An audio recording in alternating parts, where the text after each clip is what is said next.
ঢাকা সিলেট মহাসড়ক ৬ লেন প্রকল্পের আওতায় মৌলভীবাজারের শেরপুরে ভূমি অধিগ্রহণ করছে সরকার।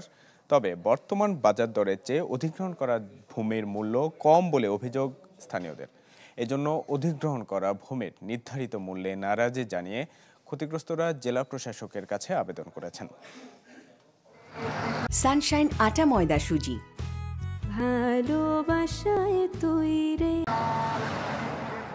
ঢাকা সিলেট মহাসড়কের ৬ লেনে সম্প্রসারণ করতে অধিগ্রহণ করা হচ্ছে জমি। তবে শেরপুর বাজার শ্রীহট্ট ইকোনমিক জোনের পাশের জমির মালিকদের অভিযোগ, অধিগ্রহণকারীরা জমির যে ক্ষতিপূরণ দেওয়ার সিদ্ধান্ত নিয়েছিলেন তা বর্তমান বাজার মূল্যের তুলনায় অন্তত ৩ গুণ কম।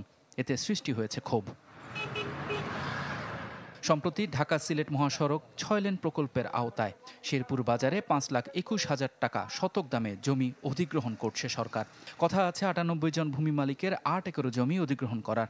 চলতি বাজার দরের চেয়ে কম মূল্যে সরকার জমি ক্রয় করায় হতাশা তাদের মাঝে। আমরা এই মূল্যে ভূমি দিলে আমরা কিভাবে স্থানান্তর হয়ে অন্য জায়গায় ভূমি কিনবো, ঘর দুয়ার তৈরি করব। সরকার জানে আমরা মুখে একটু চাইয়া দয়া কইরা যে আমরা এই যে প্রাইসটা দিছেন আবার যেন বিবেচনা করেন। এরই মধ্যে জেলা প্রশাসন ক্ষতিপূরণের টাকা নিতে সম্প্রতি নোটিশ দিয়েছে, কিন্তু জমির ন্যায্য মূল্যের দাবিতে নারাজি জানিয়ে মৌলভীবাজারের জেলা প্রশাসকের কাছে আবেদন করেছেন ক্ষতিগ্রস্তরা।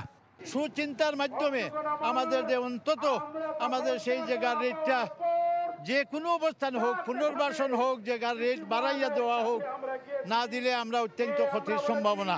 আমরা পুনরায় দাবি করতে এটাই জানাচ্ছি যে আমাদের এই ন্যায্য মূল্যে আমরা দাবি আদায় করতে চাই সরকারের, এটি আমাদের দাবি।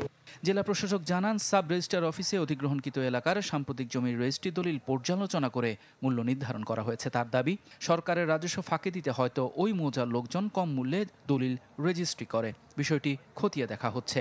আমরা প্রতিবেদনটা দেখে পরবর্তী করণীয় কি সে বিষয়ে আমরা সিদ্ধান্ত নেব ইনশাআল্লাহ। খুব দ্রুত আমরা ডিসপোজাল করে দেবো। এটা নিয়ে রাস্তা যে উন্নয়নমূলক যে কাজ এটা ক্ষতিগ্রস্ত হবে না, তার আগে ইনশাআল্লাহ আমরা ডিসপোজাল হয়ে যাবে দ্রুত। ৯৮ জন ভূমি মালিক সহ ভূমি সুবিধাভোগী ব্যবসায়ী প্রায় ৩০০ জন। ক্ষতিগ্রস্ত হবার তালিকায় থাকা বাসিন্দারা সম্প্রতি মানববন্ধন সহ বিভিন্ন কর্মসূচি পালন করেছেন। Desk report, channel 24।